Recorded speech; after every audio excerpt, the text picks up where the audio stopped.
That's the good news.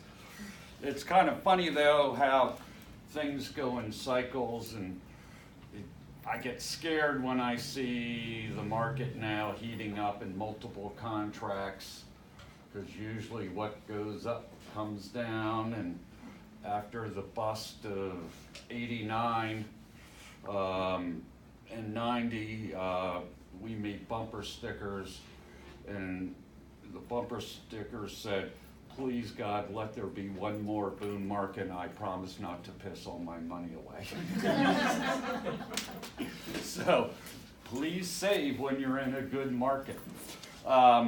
It is funny how it just, things kind of pop up, and all of a sudden something that nobody thought about now, it's major issues. And deferred water and sewer, all of a sudden this is the hot topic and a problem. I just had the second one in 2 months where the seller did not disclose until after the contract was ratified. And everybody knows that that's fine. The buyer can say, okay, I have the right to void the contract. And the last one was $700 a year. So over 20 years, that's a chunk of change. But in both instances, the problem has been that when the seller woke up and said, oh, I forgot, here's the deferred water charge for the next 22 years, the buyer had their own house under contract. So they could not void the contract. The one last week, they went back, and I talked to the agent, and I said, well, talk to the buyer and maybe go back and say, okay, give me 3 years of the $700 a year credited settlement. And the seller, knowing the buyer was over a barrel, said, no, won't do it. So I thought it was pretty cold. And so that's the one flaw of the addendum with the deferred water and sewer charges, is that a lot of times the buyer is not in a position to be able to void the contract from practical purposes. So just keep that in mind. All I could say is, if you have the buyer and you do not get that addendum from the seller, I would put it in the contract on behalf of your buyer. So there's absolutely no question, the seller's been asked straight up, is there any deferred charges? If you have the listing, how can you as the listing agent learn if there is a deferred charge? Suppose, Well, the problem is the deferred charge is billed directly by the contractor and does not show up on the deed. And in fact, I was talking to Denise, and Denise from UT said that basically front footage fee and deferred water and sewer charges are synonymous. It's the same thing. But as Denise said, the problem is when they do an abstract of title, it's not on the deed itself, but when they do the abstract, they will pull that like covenants and restrictions when they search the property in all the different databases. But on face value, when you look at the tax record, there is no reference to the deferred water and sewer charges. So when we're taking a listing and you ask that question and people go like, I don't know, how do we find out? Well, you have to specifically say, are you charged yearly separately from your tax bill for water or sewer hookup? And does it go to somebody other than the county or the city? Is that? It's billed directly by the contractor. So that's why it's called the Contractor's Retirement Fund. So just a heads up that, as I said, if you have the buyer, you don't see that addendum, just put it in the contract just to ask a second time, Mr. and Mrs. Seller, are you sure you do not have this additional bill? Just so that way you've done the best you can to protect your buyer, And obviously, if you're doing the listing, you've got to be very specific with them as to exactly what it is.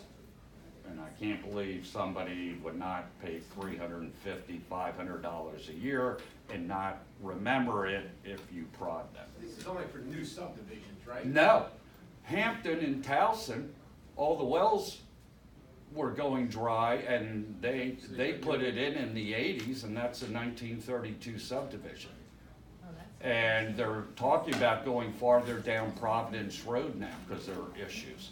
So it's not only new construction, most of it's in Howard and Anne Arundel counties. It's something obvious, the sellers know, it's not like groundbreaking, you know? No. I mean, but the sellers definitely know, they even have this fee coming, right? Right. I don't know how you forget you're paying $500 bill every year, so. But we just have to make sure we cover our bases. And also, please make sure that you're using the consumer alert to buyers in every buyer package. Very important that you have that signed copy. Covers solar panels and audio and all that good stuff.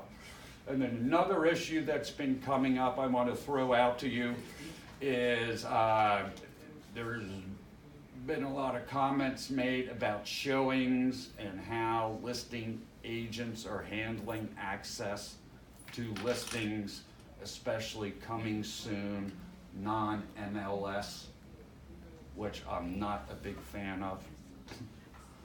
Coming soon, I think, is crazy. I mean, sometimes it makes sense, but the overarching theory here is that you're doing your best to get any and all offers for your seller to get them the highest price at the best terms. I don't know how in the world you could go in front of a judge if you never put a property on MLS and say, Your Honor, I worked my tail off to make sure that every available buyer out there that could buy today had access to that property. How, as I said, the whole point of this is not for agents doing cute marketing stuff. The whole theory is to serve your seller and do what's best in their interest. And that always has to be foremost in everything you do. And, you get into a real slippery slope if you're doing coming soon and a couple people get in, and then now you have a contract and you're not on MLS yet. What do? And remember my golden rule. The buyer says, the seller says, no, I, me, or mine. So when the listing agent's sitting there doing this stuff, the key is the seller should be the one calling the shots, not the agent doing cutesy marketing or trying to finesse their own buyers. So I'm a real believer that if you have coming soon, nobody gets in that house until you go on MLS. It's fine as a listing agent to line your clients up so when you go live on MLS, they're ready to go through the house. That's fine. But selectively showing a house before it goes on MLS is very slippery slope. And as I said, how are you servicing your seller if you're not trying to get every buyer who can buy today in that house? I don't know how you can argue that point. And of course, the other issue is pocket listings where it never goes through MLS. And this is where NAR is very concerned, because if you do a pocket listing and you do not run it through MLS, that degrades the data for appraisers. So every deal should always go through MLS so that we have the correct database.